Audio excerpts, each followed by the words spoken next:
Est-ce que la nominée sera une femme? Oui, je peux le voir que ça peut être une femme. Très probablement, ça sera une femme. Je peux bien le voir. Et si quelqu'un devrait me demander maintenant, je pourrais vraiment dire oui, qu'une femme serait en première place. Le choix d'une femme serait, tel que je le vois, serait très approprié. Si vous n'êtes pas déjà au courant, le juge de la Cour suprême Justice Ruth Bader Ginsburg est décédé à l'âge de 87 ans après 27 ans à servir à la Cour suprême.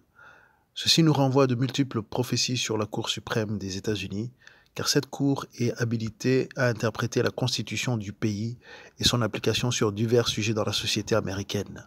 L'inquiétude actuelle pour la gauche américaine est que Trump puisse nommer un troisième juge de tendance conservateur dans ses opinions avant les élections du 3 novembre. Et pour ceux qui suivent cette chaîne depuis quelque temps, vous comprenez sûrement que nous nous intéressons principalement à ce que l'oracle de Dieu en aurait dit. Plusieurs avaient annoncé plusieurs changements dans la Cour suprême du pays. Aujourd'hui, nous suivons trois prophètes: Tommy Arayomi, James Gall et Mark Taylor. Ceux de la gauche ont raison de s'inquiéter car la loi sur l'avortement pourrait être modifiée pour que l'avortement devienne illégal ou soit très réduite à des raisons purement de vie ou de mort de la mère. Nous le saurons bientôt. Maintenant, allons dans le message prophétique d'aujourd'hui. J'ai vu un juge de la Cour suprême lâcher le marteau. Il semblerait que quelqu'un était malade, ou ils sont morts, ou ils ont quitté leur position. Mais ça semblait qu'un siège était rendu libre pour qu'il soit rempli par une autre personne. Et l'Esprit du Seigneur dit que cette place sera pour pouvoir changer l'équilibre de la balance. Et je le remplacerai avec ce qui changera l'équilibre du pouvoir légal. Mark Taylor, le 24 février 2016, a annoncé ce message intitulé « L'Esprit de Dieu dit, ne craignez pas Amérique, mon nouveau président nommera 5 juges de la Cour suprême. » L'Esprit de Dieu dit, pourquoi est-ce que je ressens de la peur chez mon peuple à propos de l'avenir de l'Amérique? N'ai-je pas dit que j'ai entendu vos cris et je vais guérir votre terre? Restez ferme, ne faiblissez pas. Mettez l'armure complète de Dieu. Ratissez l'ennemi sur les charbons, car la bataille de la fin des temps est lancée pour mes 1 milliard d'âmes. L'Esprit de Dieu dit, ne craignez pas que mon serviteur Justice Scalia ait été enlevé, car certains crient, pourquoi ai-je abandonné? Car je me montrerai fort pour prouver que les soi-disant sages ont tort. Car certains diront que c'est un miracle, car je ne fais que commencer. Ce n'est même pas l'apothéose de ce que je vais faire pour mon Amérique. Car mon peuple n'a-t-il pas des yeux pour voir et des oreilles pour entendre les 2 signes que j'ai donnés? Car ils ont porté le corps de mon serviteur sur les marches du palais de justice où il reposerait. Lisez les signes que tous devaient voir et comprenez les paroles de cette prophétie. L'Esprit de Dieu dit, 5, oui vraiment, 5 juges de la Cour suprême seront nommés par mon nouveau président, mon oint.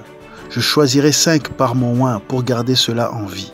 Je remplirai la cour avec ce que je choisis, pour envoyer un message clair à l'ennemi que vous avez perdu. C'est le miracle que je ferai pour que ma cour soit réformée. L'Esprit de Dieu dit, les cris que j'ai entendus du sein maternel ont atteint mes yeux et mes oreilles comme un boom sonique.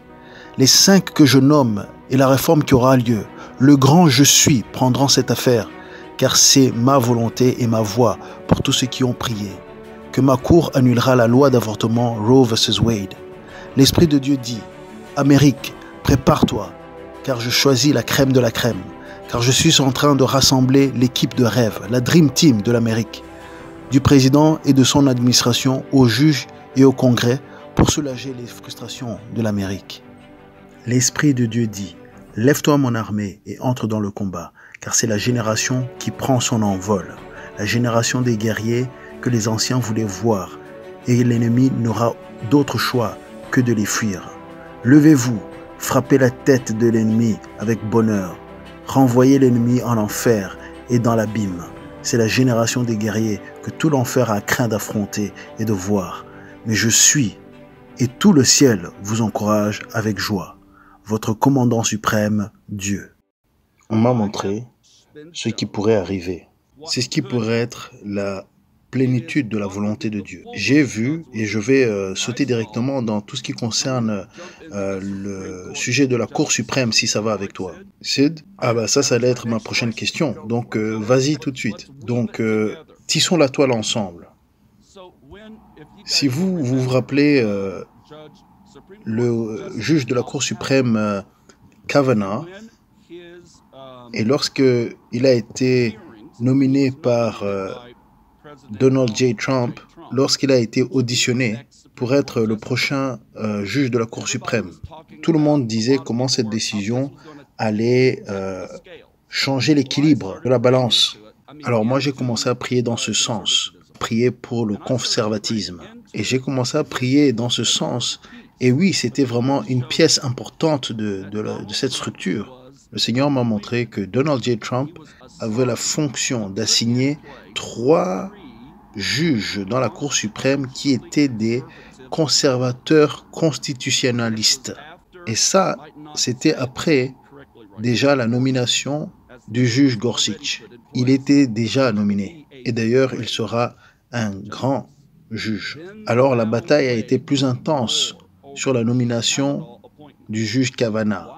Pendant que tout cela se passait, j'ai eu des rêves, des visions, une visitation du Seigneur, et il est même venu et il m'a dit que c'était sa volonté pour que Kavanaugh soit dans la Cour suprême.